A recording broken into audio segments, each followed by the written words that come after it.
بسم اللہ الرحمن الرحیم۔ کتاب النکاح، نکاح کا بیان۔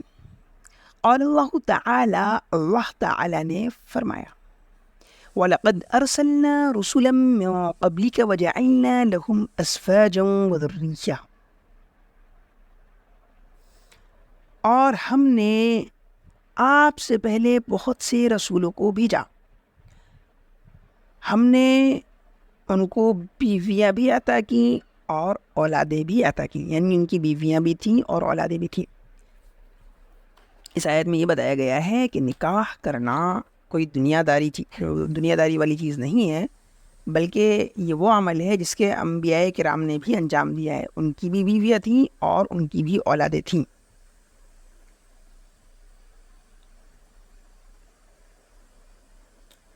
وقال تعالی، اور اللہ تعالیٰ فرماتا ہے، وَاللَّهُ جَعَلَ لَكُم مِّنْ أَنفُسِكُمْ أَزْوَاجًا لِتَسْكُنُوا إِلَيْهَا وَجَعَلَ بَيْنَكُم مَّوَدَّةً وَرَحْمَةً إِنَّ فِي ذَلِكَ لَآيَاتٍ لِقَوْمٍ يَتَفَكَّرُونَ۔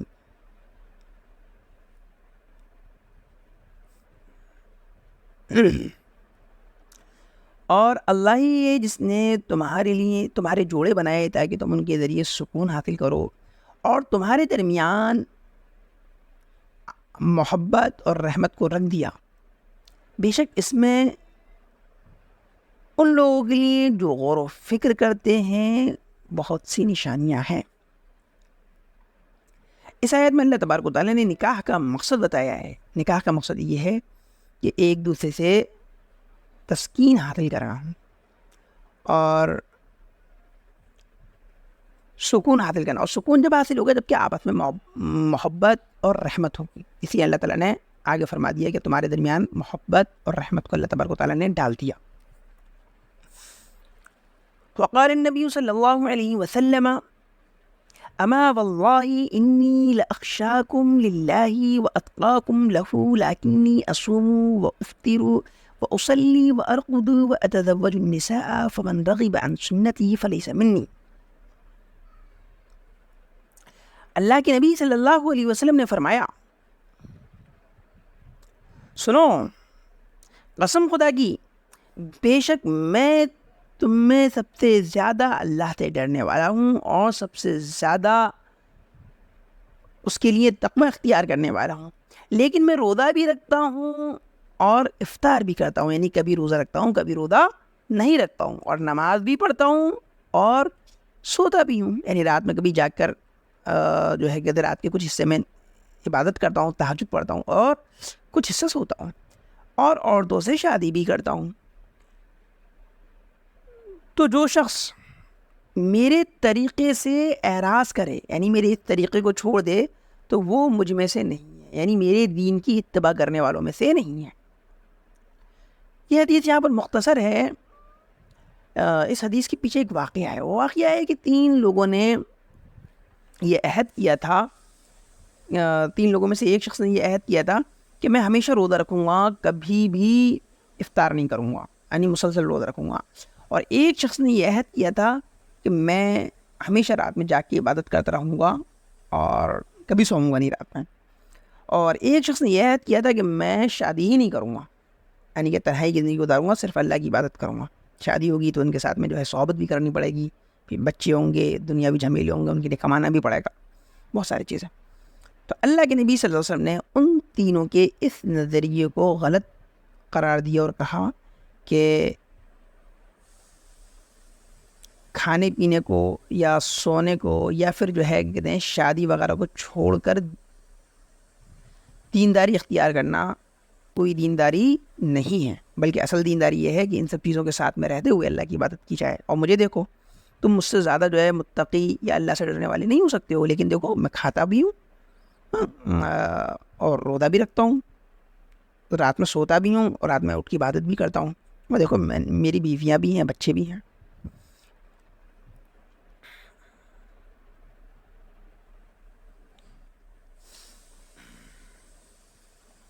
وعن عبد الله بن مسعود رضي الله عنه قال قال النبي صلى الله عليه وسلم يا معشر الشباب من استطاع منكم الباءة فليتزوج فإنه أغض للبصر وأحسن للفرج ومن لم يستطع فعليه بالصوم فإنه له وجاء.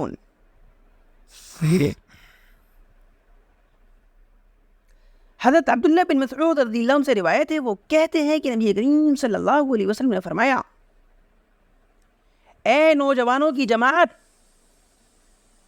تم میں سے جو شخص بیوی بچوں کا خرچہ اٹھانے کی طاقت رکھتا ہے، یعنی کہ اپنے پیروں پہ کھڑا ہے، کمانے کے لائق اور کما رہا ہے، تو اسے شادی کر لینی چاہیے، اس لیے کہ شادی کرنا نگاہوں کو زیادہ پست رکھنے والا ہے اور شرمگاہ کی زیادہ حفاظت کرنے والا ہے. یعنی جو شخص شادی کر لے گا تو اس کی نگاہوں کی بھی حفاظت ہوگی اور اس کی شرمگاہ بھی محفوظ رہے گی، یعنی کہ وہ زنا میں مبتلا نہیں ہوگا، زنا میں مبتلا ہونے سے بچ جائے گا، اس کے اندیشے کم ہو جائیں گے. اور جس شخص میں استطاعت نہ ہو، یعنی کہ بیوی بچوں کا خرچ اٹھانے کی طاقت نہ ہو، وہ کمانے کے لائق نہ ہو، ٹھیک ہے، بے روزگار ہو، تو ایسے شخص کو روزہ رکھنا چاہیے. تو یہ روزہ رکھنا اس کے لیے خصی کرا لینے کی طرح ہے، یعنی کہ جیسے خصی شخص ہوتا ہے کہ وہ زنا پر قادر نہیں رہ پاتا ہے، تو اسی طریقے سے جو روزہ رکھتا ہے تو روزے کی وجہ سے وہ اس چیز پر قادر نہیں رہ پاتا، اس سے بچ جاتا ہے.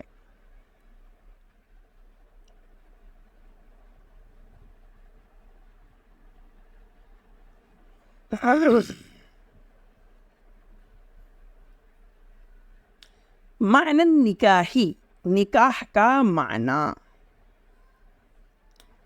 النکاح فی اللغت الضم والجماع، لغت میں نکاح کہتے ہیں ملانے کو اور جمع کرنے کو. ٹھیک ہے. اور جو کہ نکاح کے ذریعے میاں بیوی آپس میں ملتے ہیں اور جمع ہوتے ہیں، وہ دو مرد عورت جن کے درمیان اگر نکاح نہ ہوتا تو ان کا ملنا اور جمع ہونا جائز نہ ہوتا، لیکن نکاح کے ذریعے جائز ہو جاتا ہے. اسی لیے نکاح کو نکاح کہتے ہیں، کیونکہ اس میں ملنا اور جمع ہونا پایا جاتا ہے. والنکاح فی الشرع عقد النکاح بشروطہ وارکانہ، شریعت میں نکاح کہتے ہیں شرائط اور ارکان کے ساتھ میں نکاح کے عقد کو انجام دینا، یعنی نکاح کا کانٹیکٹ کرنا. حکم النکاح، نکاح کا حکم، انه سنة مؤکدة فی حالة الاعتدال وواجب فی حالة التوقان ومکروه فی حالة خوف جور. نکاح کرنا اعتدال کی حالت میں، اعتدال سے مراد نارمل حالات میں کہ انسان کمانے کھانے کے لائق بھی ہے اور دیندار بھی ہے، گناہ میں ملوث ہونے کا خوف بھی نہیں ہے، اندیشہ بھی نہیں ہے، لیکن ہو بھی سکتا ہے، جوان بھی ہے، تو یعنی کہ نارمل حالت ہے، اس کی اعتدال کی حالت ہے. تو ایسی صورت میں نکاح کرنا سنت مؤکدہ ہے. مؤکدہ ایسی سنت کو کہتے ہیں جو ضروری ہے، اس کا کرنا ضروری ہے، جس میں تاکید بہت زیادہ ہوتی ہے. البتہ واجب سے کم درجہ ہوتا ہے سنت مؤکدہ کا. اور حالت توقان میں، توقان سے مراد ہے جنسی خواہش کی شدت ہونا، یعنی اتنی شدت ہونا جنسی خواہش کو پورا کرنے کی کہ انسان اس زنا میں مبتلا ہونے کا ڈر ہو، زنا میں، بلاత్కాر میں، ریپ میں. تو جس شخص کی یہ حالت ہو کہ اس کو اتنی جنسی خواہش ہو کہ اگر وہ نکاح نہ کرے تو وہ ریپ کرنے میں، بلاత్కాر میں، زنا میں مبتلا ہو سکتا ہے، تو اس کے لیے نکاح کرنا واجب ہے. اور نکاح کرنا ظلم کے خوف کی حالت میں مکروہ ہے. ظلم کا خوف سے مراد یہ ہے کہ انسان کا مزاج ایسا ہو کہ وہ اس کو اپنے مزاج میں اتنا چڑچڑاپن ہو کہ اسے اپنے اوپر یہ یقین نہ ہو کہ وہ بیوی کے ساتھ میں انصاف کر پائے گا، اس کے ساتھ میں اچھا سلوک کر پائے گا، بلکہ اسے یہ معلوم ہو کہ میں ہمیشہ اس پہ ظلم کرتا رہوں گا. یہی کہ وہ کمانے کے لائق نہ ہو، بے روزگار ہو، اور اس کے پاس کوئی ہنر نہ ہو، اور نکاح کرنے کی صورت میں اسے یقین ہو کہ وہ بیوی کو کھلا نہیں پائے گا اور اس پہ وہ ہمیشہ ظلم کرتا رہے گا، تو ایسی حالت میں ایسے شخص کے لیے نکاح کرنا مکروہ ہوگا۔ وَرُكْنُ النِّكَاحِ الْإِيجَابُ وَالْقَبُولُ، نکاح کا رکن ہے ایجاب اور قبول۔ رکن ایسی چیز کو کہتے ہیں جس کے بغیر کسی چیز کا وجود ممکن نہ ہو، یعنی اگر وہ چیز نکال دی جائے تو وہ چیز کمپلیٹ ہی نہ ہو، اسے بولتے ہیں رکن۔ رکن ہم جو ہے جیسے کہ عمارت ہوتی ہے، عمارت کے اندر جو نیم ہوتی ہے، بنیاد ہوتی ہے، پلرس ہوتے ہیں، یہ سب چیزیں رکن کہلائیں گی، یعنی کہ ایک دم بیس جس کو کہتے ہیں۔ تو نکاح کی بیس جو ہے وہ ایجاب اور قبول پر ہے۔ والإيجاب ما يتلفظ به أولا من أي جانب كان، والقبول جوابه، کسی بھی جانب سے جو چیز پہلے بولی جائے وہ ایجاب کہلائے گی، اور اس کے جواب میں جو بولا جائے وہ قبول کہلائے گا۔